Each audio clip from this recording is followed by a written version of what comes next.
通知廚房。Yo， 大家好，我係通少，歡迎嚟到通知廚房。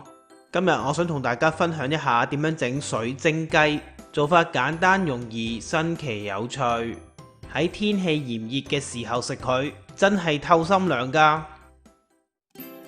首先我哋要煮好個雞湯，將熒光幕指定份量嘅材料放入喺個煲入邊，用大火將佢煲滾。之後我哋要將雞湯好好咁試一試味，因為之後會連埋雞湯一齊食。喺呢個時候雞湯唔適宜整得太鹹，所以大家要按照自己嘅口味調節一下個味道。味道啱啱好，唔會太鹹。咁我哋嘅雞湯就準備好啦。然後將所有嘅雞腿輕輕手放喺啲雞湯入面，要確保所有嘅雞湯都蓋過晒所有嘅雞腿。如果唔得嘅話，就不妨加多少少水落去。雞腿放好晒之後，我哋就可以冚蓋，繼續大火咁煮佢1分鐘，然後就熄火焗佢30分鐘。雞腿煮好咗之後，我哋就可以放埋一邊備用。將指定份量嘅魚膠粉同埋清水放喺一個碗入邊，然後我哋輕輕手將魚膠粉同埋水攪勻佢，俾少少時間等一等，魚膠粉就會吸收晒碗入邊嘅清水，開始凝固。喺呢度用嘅係一般室溫嘅清水。大家對魚膠粉或者有好多疑問，我冇辦法喺呢個短片嗰度一一解答俾大家聽。喺呢個短片嘅煙火度有一條食譜嘅 link。喺食譜入邊就會詳盡解釋有關魚膠粉嘅問題。如果大家睇完之後有啲咩疑問嘅話，當然隨時可以留言俾我通少啦。你有留言，我一定會覆你㗎。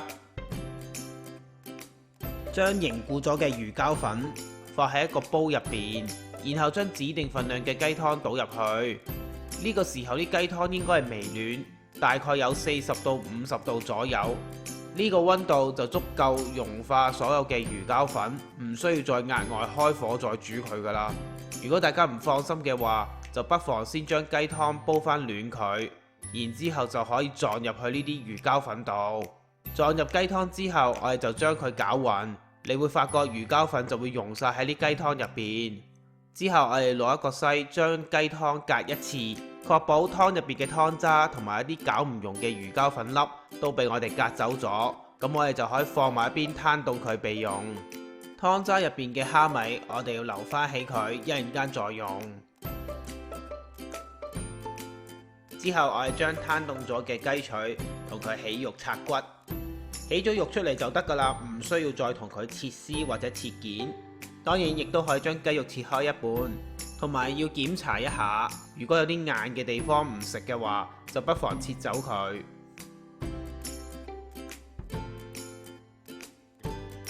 將拆咗骨嘅雞肉鋪喺一個長方形嘅器皿入面，雞皮嗰部分向下鋪滿咗一層之後，我哋就可以將頭先用嚟煮雞湯嘅蝦米仔鋪埋落去，然後再鋪多一層雞肉。喺呢度我唔建議大家鋪超過2層嘅雞肉，越多雞肉切嘅時候就特別容易整爛啲水晶雞。鋪好咗2層嘅雞肉之後，我哋就將頭先同魚膠粉攪勻而攤凍咗嘅雞湯倒入去器皿入邊，蓋過啲雞肉。我哋要確保雞肉上面要有1到2 cm 咁厚嘅雞湯冚住。搞掂好晒之後，我哋就揾張錫紙冚住個面封好佢，然後放喺雪櫃雪佢大概3個小時或者以上就食得噶啦。我就已經雪咗個水晶雞4個小時左右，你可以見到佢表面已經凝固成為啫喱啦。之後我將水晶雞倒扣喺一個砧板上邊，然之後喺個器皿上面鋪一張熱辣辣嘅熱毛巾上去，等佢大概2至3分鐘左右，咁水晶雞就會喺器皿嗰度跌出嚟。之後我哋趁水晶雞仲係凍嘅時候，就可以用刀將佢切開。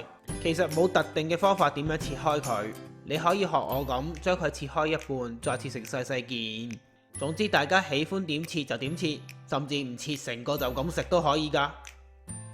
你可以見到啲水晶雞嚿嚿都晶瑩剔透，而且佢震騰騰咁，非常之得意。食完之後真係透心涼㗎。喺水晶雞上邊，我哋仲要撒上一啲炸好嘅紅葱頭粒。食嘅時候將佢點少少潮州辣椒油同埋魚露。哇！就咁講我都流晒口水啊！大家真係要試下，真係非常之好食㗎。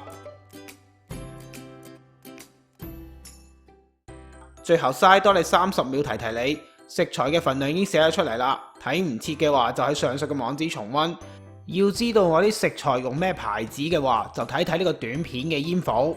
睇晒成條片都仲有嘢唔明嘅話，歡迎你嚟到我 Facebook 嘅專頁或者 YouTube 呢度留言俾我。如果大家中意我嘅短片，希望你會俾個 like 同埋 share 俾你身邊嘅朋友，仲要訂閱我嘅頻道支持下我。